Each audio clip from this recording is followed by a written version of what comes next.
날씨가 요 3일째 계속 무더워졌습니다. 그죠? 한여름 같은 날씨가. 제가 들어보니까 거창에서는 이 정도 더위는 더위가 아니라고 하시던데요. 덥습니다. 예, 덥습니다. 제가 강주에서 한 8년 정도 있었는데 첫 해가 굉장히 더웠어요. 첫 해가 다른 지역에서 제가 보내던 그 경험보다도 첫 해의 여름이 정말 더웠습니다. 마치 그 첫 해 광주에서 여름이 지금 이 거창에서 여름처럼 그렇게 느껴지는데, 아무쪼록 올여름도 건강하게 잘 보내시고요, 시원하게 잘 보내시길 바라겠습니다.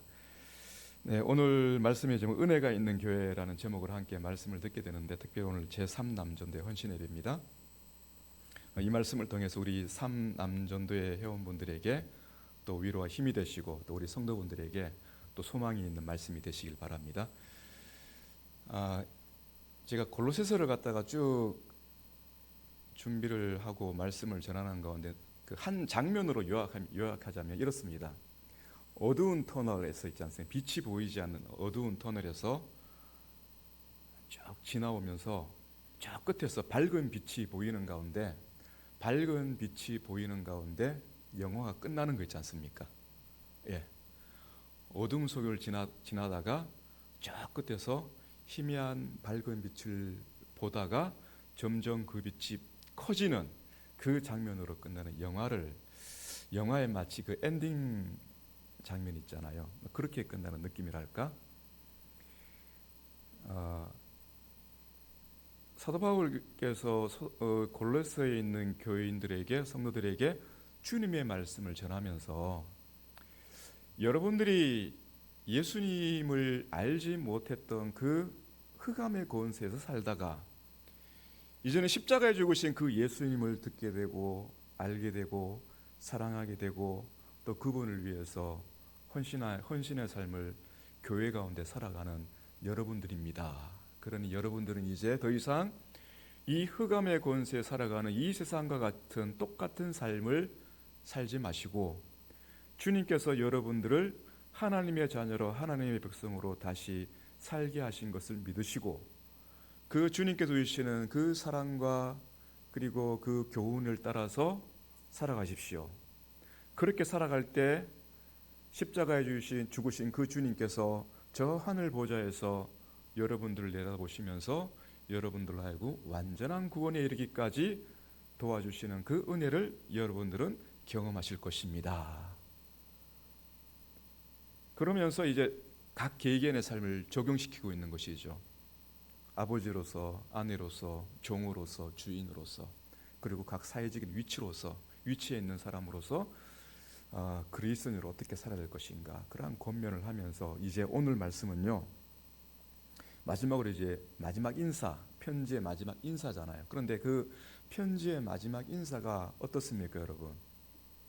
마치 모든 것이 다 끝난 것처럼 끝난 게 아니잖아요. 우리에게 이제 우리는 완전한 구원이 이루어졌습니다,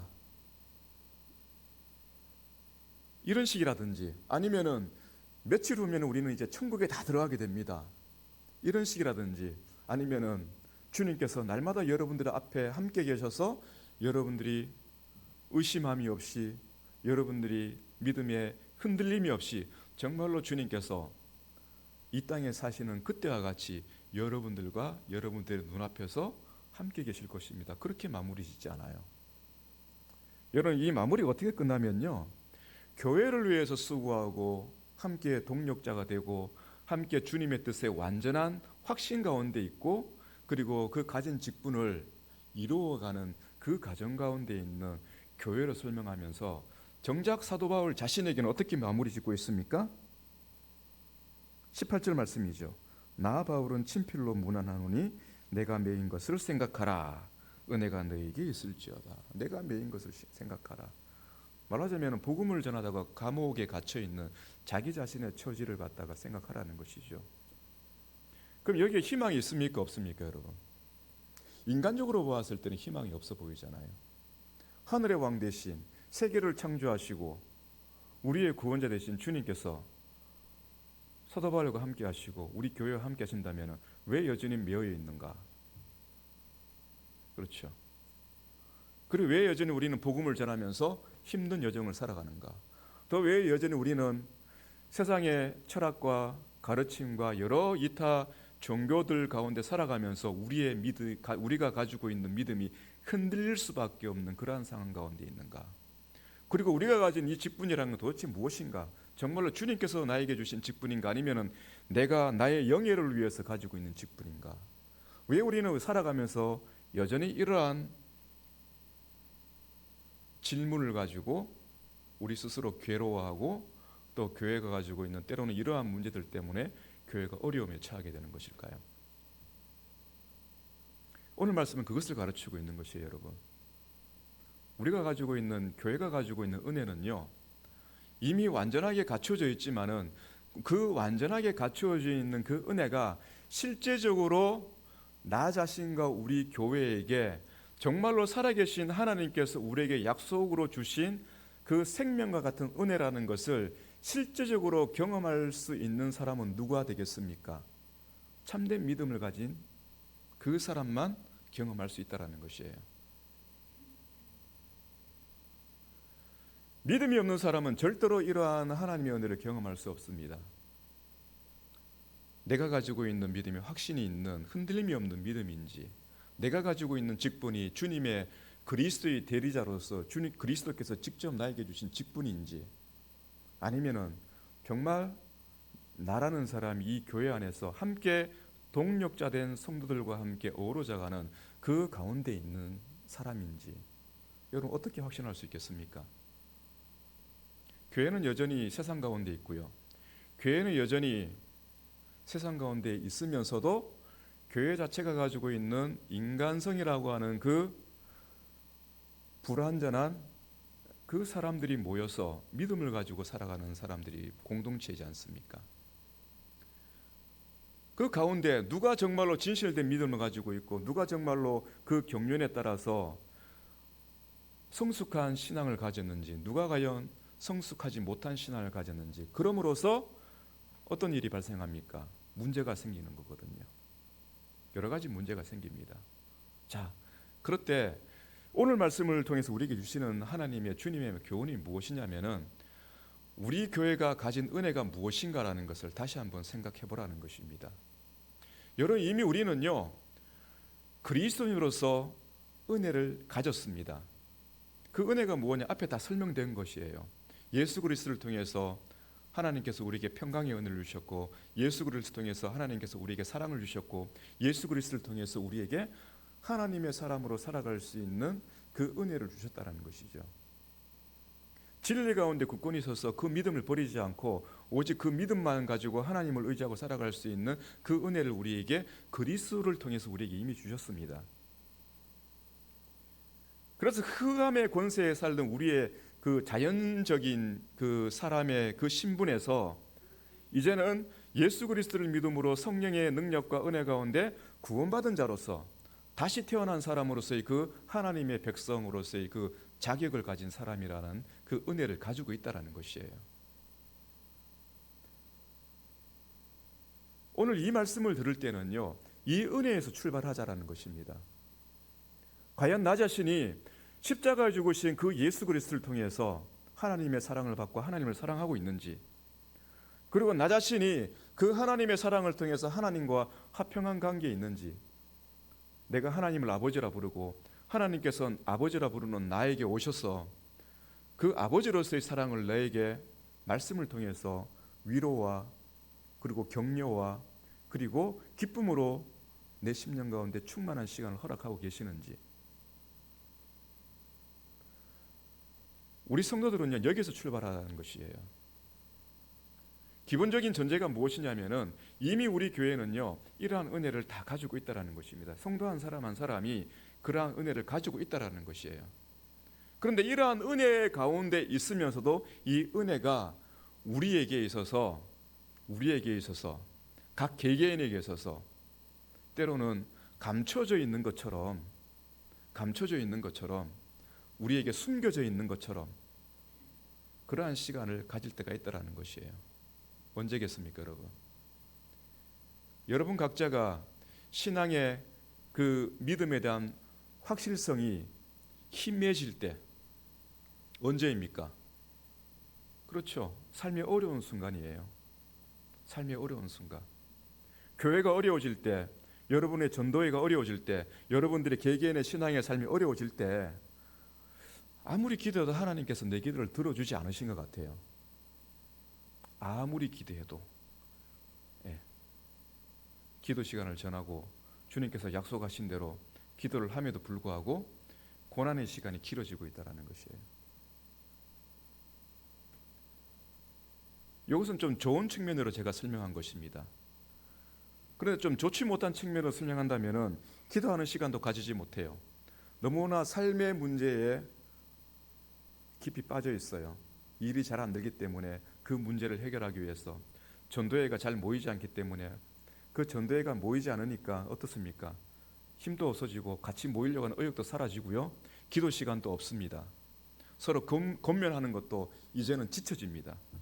권면하는 것도 두세 번 하는 게 참 두세 번 하는 것까지는 할 수 있어요.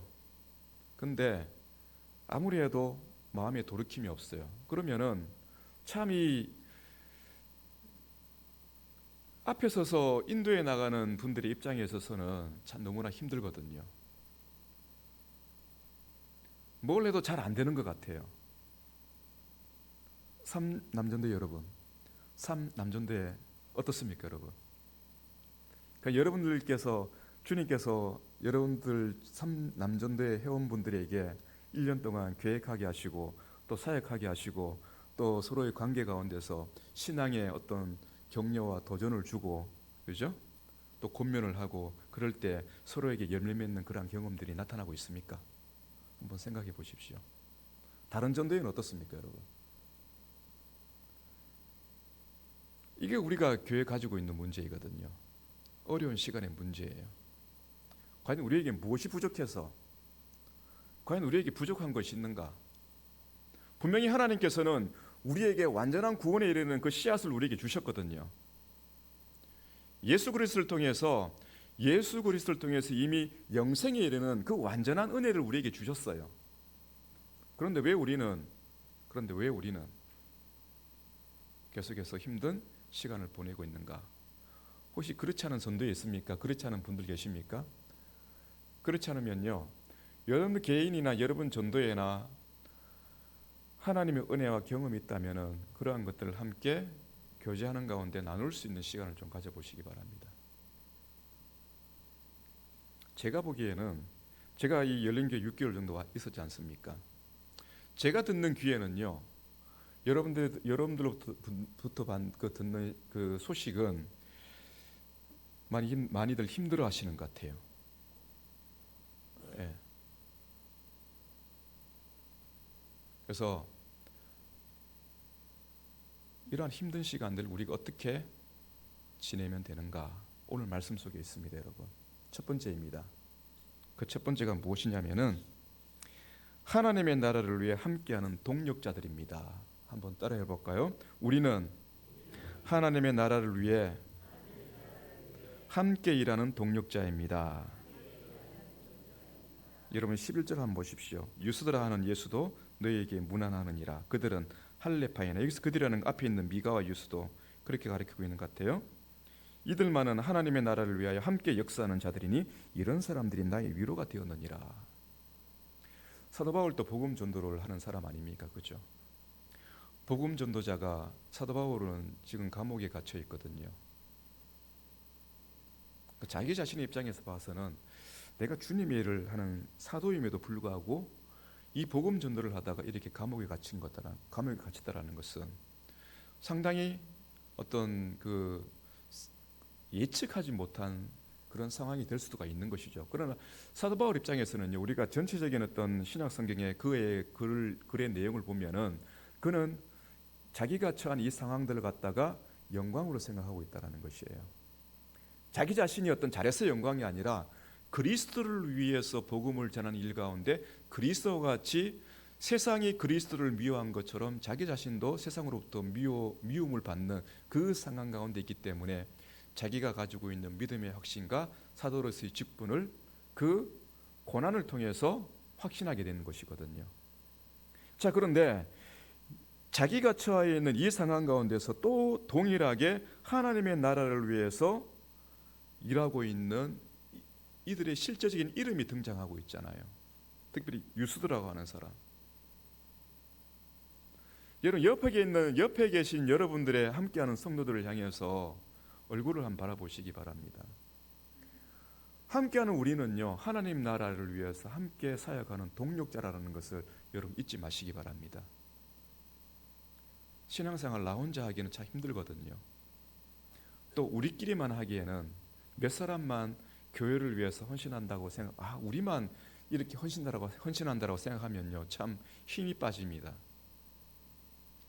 그런데요, 우리 모두가 여기 열린교회에 있는 모든 성도들이, 특별히 직분자 분들이 있지 않습니까? 직분자들 중심에서 모든 성도들이 하나님의 나라를 위해서 함께 동력하는 동력자들이라는 것을 여러분 잊지 마시기 바랍니다. 여기서 우리가 주님께로부터 받는 은혜가 있습니다. 우리 자신이 스스로 주님의 나라를 위해서 열심히 할 수 있어요. 근데 이것이 정말로 하나님의 은혜 가운데 있는지 하나님의 은혜 밖에 있는지 구분하기 어려울 때가 있거든요. 예수님 믿기 때문에 고난 당할 때가 있고, 예수님 믿기 때문에 어려운 일을 당할 수도 있어요. 자, 그런데 왠지 그러한 삶이 사람들이 보기 어리석어 보이고 그렇게 손해 본다라는 생각이 들 때가 있거든요. 그렇지 않습니까, 여러분? 힘들 때가 있어요. 제 개인적인 경험을 말씀드린다면은 이런 겁니다. 제가 여기에 오면서 기도한 내용이 있습니다. 하나님, 함께 기도할 수 있는 동력자를 세워주십시오. 함께 전도할 수 있는 동력자를 세워주십시오. 그리고 함께 봉사할 수 있는 동력자를 세우십시오. 이건 누구이겠습니까? 특별한 사람들을 가리키는 건 아니에요. 열린교회 모든 성도분들이 이 일에 함께 참여할 수 있도록 하나님 도와주십시오라는 그런 기도를 하고 여기 왔거든요. 왜냐하면 이렇게 기도한 이유가 있습니다. 제가 목사 안수를 받고 여러 해 동안 사역을 하면서 경험한 것이 바로 그거거든요. 말씀대로 사역하다 보면은요, 때로는 부딪히는 부분이 있습니다. 하나님의 말씀과는 전혀 다른 뜻을 가지고 일하는 직분자들이 있어요. 세상적인 방법으로 교회 일을 하려고 하고, 기도하지 않고 교회 일을 하려고 하고요. 어떤 조건을 가지고 교회 일을 하려고 하는 분들이 계셨어요. 어떻게 하겠습니까? 때로는 제가 설득력이 좀 부족했을 때는 좀 다투는 부분도 있었어요. 부딪히는 거죠. 그럴 때 막 싸웠다는 것은 아니고요. 좀 주장을 하다 보니까 서로 부딪히지 않습니까? 그러면은 제가 먼저 포기를 하죠. 안 되겠구나. 한 발 뒤로 물렀어요. 지금은 어떠냐면요, 그냥 한번 권면을 합니다. 회의를 하면서 진행을 해 나가요. 그럼 안 되면은 거기서 딱 멈춰버려요. 그 다음부터 어떻게 하는 줄 아십니까? 기도를 하래요. 기도를. 하나님의 뜻이지만은 모든 사람들이 하나님의 은혜 가운데 이 사역을 할 수 있도록, 그리고 주님께서 허락하신 대로 할 수 있도록 기다리겠습니다라고 기도를 합니다. 그렇게 지내왔단 말이에요. 처음에는 안 맞는 부분들이 많아요. 왜냐하면 우리가 고신교회잖아요, 그렇죠? 저는 고신교회의 목사이거든요. 그 고신이 가지고 있는 그 신앙의 정체성과 신화를 가지고 사역을 하다 보니까, 사실 제가 몸담고 있는 여러 교회들이 고신교회였지만은, 그러나 그 가운데 있는 모든 성도분들이 다 처음부터 고신의 신앙을 가지고 생활하신 분들이 아니었거든요. 중간에 저 합동에도 오셨고, 순복음에도 오셨고, 그 통합에도 오셨고, 교파도 다르고요. 그리고 같은 그 교단이라고 하지만은, 교단이나 교파라 하지만은 지역마다 또 다 다릅니다. 예, 다 달라요. 그런 천차만별인 여러 지역에서 모인 성도분들이 굉장히 많았거든요. 그러다 보니까 처음엔 다 부딪히게 되어 있어요. 신학적인 원리라든지 신앙의 원리에 있어서 부딪히는 부분들이 하나씩 드러나요. 그럼 어떻게 하겠습니까, 여러분? 처음에는 좀 이제 경험이 없다 보니 미숙하다 보니까 좀 주장하는 그런 부분이 있었죠. 제가 서두에 말씀드린 대로. 그런 시간이 지나면서 기다리는 방법을 알게 된 것이죠. 그리고 기도하는 방법을 알게 된 것이죠. 그러면서 나중에 시간이 지나면요, 다 동의를 합니다. 왜 목사가 이렇게 얘기했는지, 왜 목사가 이렇게 가르쳤는지, 왜 목사가 이러한 방법을 할 수밖에 없었는지 거기에 대한 동의가 있어요. 그 나중에는 그런 이야기를 들었을 때는 제 자신이 느끼는 게 뭔지 아십니까, 여러분? 아, 이것은 옳은 방법이구나라는 걸 알게 되는 것이죠. 하나님께서 원하는 뜻이 이것이라면은 이 뜻을 이루시기 위해서 함께하는 성도들과 함께 이러한 일들을 어떤 방식으로 이뤄나가야 되는지 하나님께서 저에게 지혜를 주시는 것이죠. 그것 때문에 제가 이 교회 올 때도요, 그러한 기도를 하고 왔습니다. 근데 여러분들은 어떻습니까, 여러분? 물론 여러분들께서도 처음부터 다 함께 이 교회 같이 시작한 건 아니잖아요, 그죠? 중간에 오신 분들도 계시고 직분을 다른 교회에서 받으셨다가 또 이 교회 오셔가지고 또 그 직분을 가지고 또 봉사하는 분들도 계실 것입니다. 자, 그럴 때요, 하나씩 맞춰 가십시오. 내가 과거에 배웠고 내가 과거에 알고 있는 그런 방식대로 하는 것을 갖다가 주장하지 마시고 담임 목사님의 가르침과 교육과 설교 가운데 전달되고 있는 그 메시지를 통해서 이 열린 교회는 어떠한 신앙의 원리를 가지고 어떠한 신앙의 정신을 가지고 그리고 어떠한 원리로서 여러 가지 사역을 해 나가고 있는가, 그것을 하나씩 생각을 배우시고 몸에 익히는 시간을 가지시길 바랍니다. 그러한 시간을 가질 때에 서로 막힘이 없어요. 이것이 기본적으로 되어 있지 않으면요, 계속 자기가 과거에 가졌던 그 신앙의 경험을 갖다가 가지고 지금 있는 이 교회를 판단하게 되는 것이에요. 그럼 옆에 있는 성도가 뭐로 보입니까? 판단의 대상밖에 안 돼요. 하나님의 뜻을 이루는 함께는 사역자로서의 동력자가 아니라 뭐가 되는 겁니까? 서로 딴 사람이 되는 거예요. 그래서 이것을 잊지 마십시오. 우리는 하나님의 나라를 위해서 함께 일하는 사역자, 동력자라는 사실을 잊지 마시기 바랍니다. 이 동력자가 되기 위해서는요, 한 분 하나님, 한 분이신 주님, 한 분이신 성령님을 우리가 신앙 고백하는 가운데 비록 시작되었지만은 이 교회가 가지고 있는 그 신앙의 원리, 그 신앙의 원리가 무엇인가? 당연히 성경을 통해서 이루어지는 것이죠. 성경을 통해서 우리가 배우고 성경을 통해서 우리가 들은 바대로 훈련을 받으시고 그리고 기도하시는 가운데 함께 이 열린 교회 가운데 함께 있는 성도들과 함께 우리는 같은 하나님의 나라를 위해서 일하고 있는 동력자라는 이 입장에서 서로를 바라보시면서 함께 일어나시기 바랍니다. 그러면 여러분들의 전도회가 하나님께서 여러분들에게 계획하시고 그리고 허락하시는 그 일들을 은혜 가운데 이뤄 나가실 수 있을 거예요. 두 번째입니다. 두 번째는요, 하나님의 뜻에 확신 있게 써 있는 공동체입니다. 한번 따라해 보시겠습니까? 우리는 하나님의 뜻에 확신 있게 써 있는 공동체입니다. 네, 그렇죠. 모든 사람이 확신 있게 써 있어야 되는 것이에요. 하나님의 뜻이라는 것은요, 내가 앞으로 어떤 직장을 가지게 될까, 내가 앞으로 어떤 일을 할 수 있을까, 우리의 가정은 앞으로 어떤 일이 벌어질까, 그것이 아니고요. 여기서 하나님의 뜻이라는 것은 하나님의 큰 구원의 계획 가운데 있는 그리스도 안에서 우리를 완전한 자로 세워나가시는 하나님의 계획이라는 것이에요. 다시 한번 설명입니다. 하나님의 뜻이라는 것은 그리스도 안에서 우리를 구원하시는데 우리를 완전한 구원의 은혜에 이르도록 하시는 하나님의 계획, 바로 이것이거든요. 여기에 있어서 확신에 서 있어야 된다는 것이에요. 우리를 구원하신 하나님의 계획에 확신이 있는 뜻이, 확신이 있는 그 믿음이 우리가 가지고 있지 않으면 우리는 이 교회에서 아무것도 할 수 없습니다. 아무것도 할 수 없을 뿐만 아니라 아무런 은혜도 가질 수 없어요. 은혜가 없어요. 그리스도 안에서 하나님께서 우리에게, 특별히 3남전대 여러분들에게 여러분들의 구원을 위해서 하나님께서 계획을 하시고 성경에 기록되어 있습니다. 그 계획은 이미 골로새서를 통해서 이미 다 말씀을 드렸어요. 그러한 계획들을 여러분들의 전도회 가운데 이뤄 나가시는데 여러분들이 그 하나님의 계획에 확신이 없으면은 여러분들이 개인의 신앙생활뿐만 아니라 여러분들 전도회에 어떠한 사역도 할 수 없어요. 계획도 할 수 없어요. 계획도 할 수 없고 실제적인 실천도 할 수 없고요. 그리고 사업도 할 수 없습니다. 하나님의 계획이라는 것은요, 그리스도 안에서 우리를 구원하시는 하나님의 계획이라는 것이에요. 남전대 여러분, 그리고 우리 성도 여러분들께서 그 하나님의 계획에 대한 확신을 가지시고 여러분들의 개인의 신앙과 여러분들의 전도의 사역을 이루어 나가시길 바랍니다.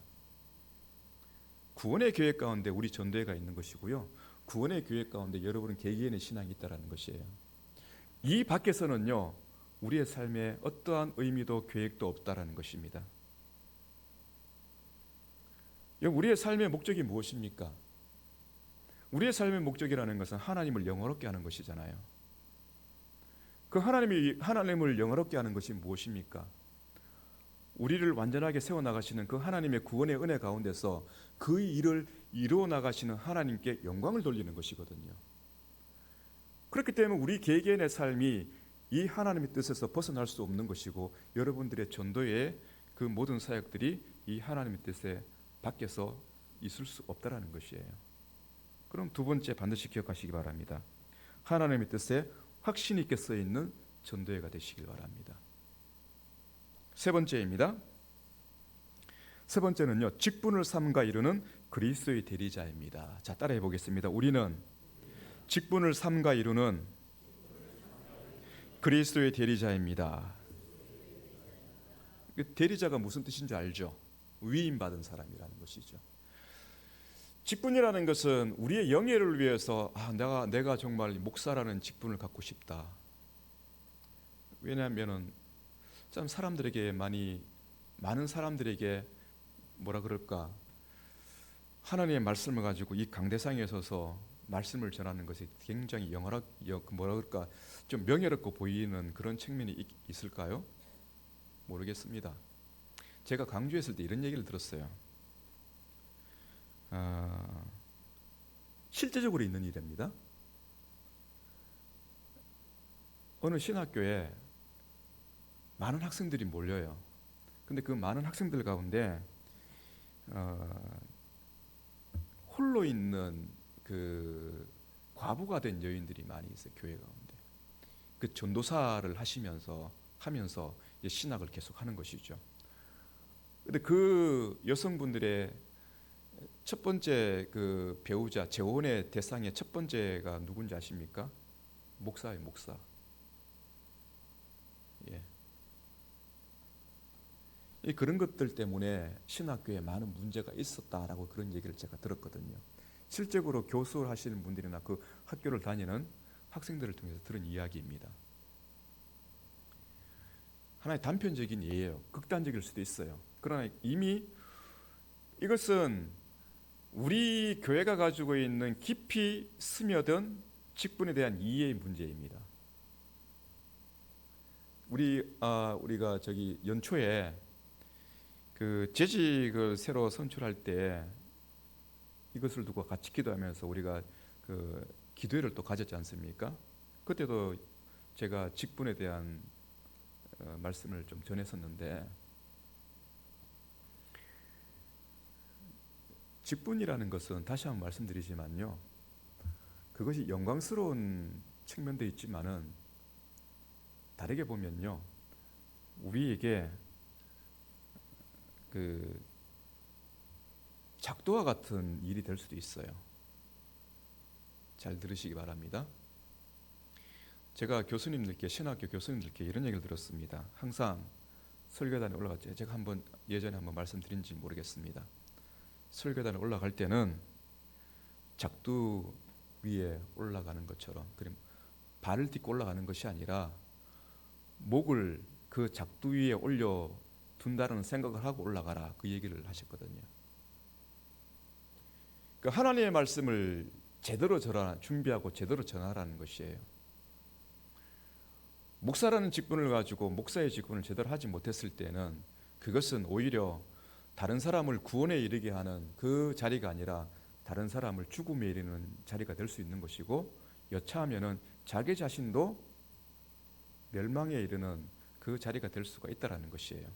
근데 안타깝게도 제가 어려서부터 지금까지 자라오면서 교회 가운데 그런 일들을 보아왔거든요. 많은 직분자들이 주님의 이름을 명예롭게 하지 못하고, 많은 직분자들이 자신의 영예를 위해서 그 직분을 가지고자 애쓴 사람들을 제가 봤거든요. 결국에는요, 그들의 끝은 참 안타까웠어요. 참 비참했어요. 여러분 어떻게 생각하십니까? 과연 여러분들이 가지고 있는 직분이 그리스도께서 여러분들에게 실제적으로 부여하신 대리자로서의 그러한 직분이라고 생각하고 계십니까? 직분이라는 것은요, 한편으로서는 우리에게 주님께서 주셨기 때문에, 영광스러운 주님께서, 우리의 왕이신 주님께서 주셨기 때문에 그것이 우리에게 영광이 될 수 있습니다. 우리나라로 치자면 이런 게 있잖아요. 모든 자들이 공직 이런 건 아니지만은 이런 자랑 하잖아요. 지금 모르겠습니다. 최근에 우리가 대선을 또 치렀는데 대통령에게서 대통령의 이름이 새겨진 시계를 받는 선물을 자랑하는 게 있지 않습니까? 그 대통령이 이름이 새겨진 그 시계의 선물을 받고 왜 자랑합니까, 여러분? 영광스럽기 때문에 자랑하는 거 아니겠습니까? 그죠? 그 대통령에게 받은 그 선물도 참 영광스러워서 그것을 자랑하는데, 이것은 선물이 아니라 직접적으로 내가 설 수 없는 자리를 주님께서 그곳에 우리를 세우셨다라는 것이에요. 목사가 될 수 없는 저를 주님께서 목사로 세우셨고, 장로가 될 수 없는 나를 주님께서 장로로 세우셨고, 집사가 될 수 없는 나를 집사로 세우셨고, 권사가 될 수 없는 나를 주님께서 권사로 세우셨다라는 것이에요. 여러분, 그것 때문에 그게 내 자신의 어떤 능력이 있기 때문에 그래 된 것입니까? 아니죠. 주님의 명령이 있기 때문이죠. 주님의 명령을 통해서 그 직분을 받았기 때문에 그 직분이 영광스러운 것이에요. 받을 수 없는 조건과 자격이지만은 주님께서 나를 사랑하셔서 주님의 몸된 교회를 위해서 그 일을 할 수 있도록 우리 자신에게 그 일을 영광 가운데 임명하셨다라는 것이거든요. 그런 측면을 보면은 이 직분이라는 것은 두 가지 의미가 있다라는 것이, 하나는 영광이라는 측면도 있지만은 잘못 생각하면 이것은 작도와 같다라는 것입니다. 여러분, 칼빈의 예화를 한번 얘기를 하고 마치도록 하겠습니다. 개혁자 칼빈이 종교개혁을, 교회를 개혁해 나가면서 제네바시의 교회, 스위스 제네바죠. 그 당시 1540년 이전인데 30몇 년도인가, 그런데 첫 번째 사역을 할 때가 있었어요. 이제 그 당시에는 장로들이 시의회 그 의원들이었어요. 시의원들이었어요. 그 공직자들이죠. 말하자면 시민들, 일반 시민들을 시민들을 봉사하는 그 공직자들이라는 것이에요. 그들이 법을 만들고 그 법을 집행해 나가고 그 법을 가지고 심판하는 그런 공직자들이었거든요. 여전히 그들이 주장하는 바가 무엇이냐면은 교회를 주님의 말씀대로 개혁하고자 하는 그 칼빈 목사의 얘기를 듣지 못하는 것이에요. 그러니까 목사님 더 이상 우리 함께 하지 못하겠습니다라고 칼빈 목사를 쫓아내버려요. 그 칼빈 목사는요, 시민들과 이 시의회 의원들의 반대로 제네바를 떠나게 되는 것이에요. 자, 그런데 그들이 원하는 것이 뭐냐면 교회를 개혁하는 것이거든요. 로마 카톨릭으로부터 벗어나서 정말로 주님의 말씀대로 교회를 세워나가는 건데, 근데 존 칼빈만한, 그 칼빈 목사만한 그러한 위인이 없다라는 것이에요. 문제는 그 시간이 지나서 다시 칼빈 목사를 다시 청빙하려고 합니다. 그 누구를 통해서 청빙하겠습니까, 여러분? 그때 칼빈 목사의 친구였던 윌리엄 파렐이라는 인물이 있었어요. 그 칼빈을 설득을 합니다. 다시 돌아와 달라. 지금 제나바 교회는 어려운 상황 가운데 있습니다. 제발 돌아와서 당신이 원하는 대로 시의회와 시민들이 그 요구를 들어줄 테니까 다시 와주십시오 라고 부탁을 합니다. 자, 그런데 여러분, 쫓겨난 교회에서 다시 돌아가는 것이 쉽습니까? 어떻게 생각하십니까? 어려워요. 절대로 다시 돌아갈 수 없어요. 목사들 입장에서는 주님께 이미 그것을 맡겨버리고 나왔기 때문에 또 다른 사역자들을 통해서 하나님께서 하신다면 하실 거라 믿고 이미 떠나왔기 때문에 다시 돌아간다는 것은 참 어렵습니다. 특히 이 당시에는 종교와 정치가 하나였거든요. 더욱이 그 권력자들과 함께 교회를 세워 나간다는 것은요, 더 어려운 상황이거든요. 처음에는 내키지 않았어요. 그런데 이런 얘기를 합니다. 한번 화면을 좀 띄워주시겠어요? 예, 두 번째 화면입니다. 예, 이렇게 얘기를 합니다. 내 의도하는 길을 따를 수 있는 권한이 제게 있었다면 파렐의 권유를 따르는 것보다 더 내키지 않은 일은 없었을 것입니다. 그러나 내가 내 자신은 나의 것이 아니라는 것을 기억할 때 나는 내 마음을 주께 제물로 드립니다. 그러므로 내 뜻과 정욕을 하나님의 복종에 굴복시키며 중간 생략하고요. 내가 나의 판단의 길을 잃을 때마다 나는 주님께서 말씀하실 수 있으리라 기대하며 내 자신을 그분들에게 맡깁니다. 그분에게 맡깁니다. 그분에게 맡깁니다. 그 주님께 맡깁니다라는 뜻이죠. 그 육신적으로 생각하면은 절대 돌아갈 수 없는 상황이지만은 주님께서 하시려는 그런 뜻이 있다면은 제가 돌아가겠습니다라고 주님께 고백하는 것이거든요. 그래서 여기 노란색 글자 한번 보실까요? 내가 내 자신은 나의 것이 아니라는 것을 기억할 때 나는 내 마음을 주께 제물로 드립니다. 자, 이 구절을 이게 사실은 편지의 내용입니다. 파렐에게 보낸 편지의 내용이거든요. 자, 이것을 이 근거로 해가지고 칼빈은 자기 인장을 새기는데요. 인장의 그 첫 번째 화면 좀 보여주시겠습니까? 크기가 저만해요. 그 인장 가운데 있는 무늬가 뭐냐면은 하트, 심장을 가지고 두 손으로 딱 받치고 있는 것이에요. 그리고 그 둘레를 가지고 있는 그 글귀가 뭐냐면은 나의 심장을 즉시 그리고 신실하게 주께 드립니다라는 글귀입니다. 여러분, 때론 우리가 교회 가운데 주님의 일을 할 때 내키지 않은 부분들이 있어요. 내키지 않은 부분들이 있어요. 근데 중요한 것은 그 내키지 않은 일이 있지만은 무엇을 생각하라는 것입니까? 나에게 직분을 주신 주님의 뜻이 무엇인가를 생각하라는 것이에요. 주님의 뜻이 무엇인가?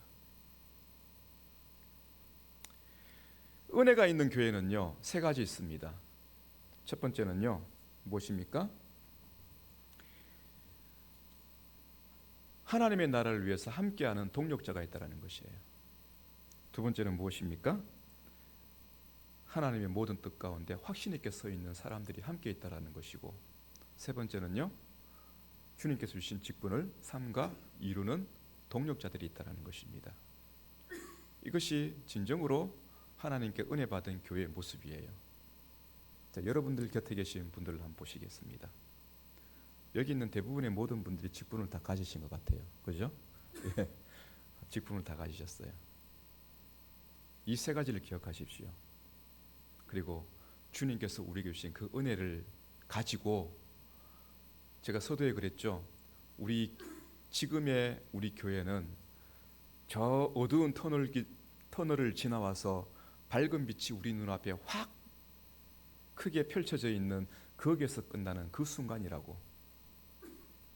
아직 완전하게 이루어지지 않았어요. 완전한 천국은 우리에게 아직 이루어지지 않았습니다. 그러나 성경은요, 그 미래를 향해서 우리를 인도하고 있습니다. 그 완전한 하나님의 나라를 향해서 우리를 바라보게 하고 있고, 우리를 살아가게 하고 있고, 또 우리로 하여금 이 교회 안에서 주님의 뜻 가운데 살도록 우리에게 명령하고 있습니다. 과거를 향해서 여러분들의 그 모습을, 내가 이런 모습이었는데, 그 과거의 흔적을 가지고 여러분 자신을 보지 마시고요. 무엇을 가지고 여러분 자신을 보라는 것입니까? 그렇죠. 지금 이 골로새서에서 사도 바울이 교회를 향해서 가르치고 있는 이 미래의 현재 우리에게 주신 하나님의 은혜와 그 은혜를 가지고 미래에 완전하게 완성시키실 그 때를 바라보면서 여러분 자신을 바라보라는 것이에요. 점점 나아지는, 점점 완성되어가는, 점점 하나님의 은혜에 충만해져가는, 점점 더 하나님의 그 사역 가운데 하나님의 그 열매가 여러분들에게 주어지는 그 시간들을 기대하시면서 오늘 하루를 살으시기 바랍니다.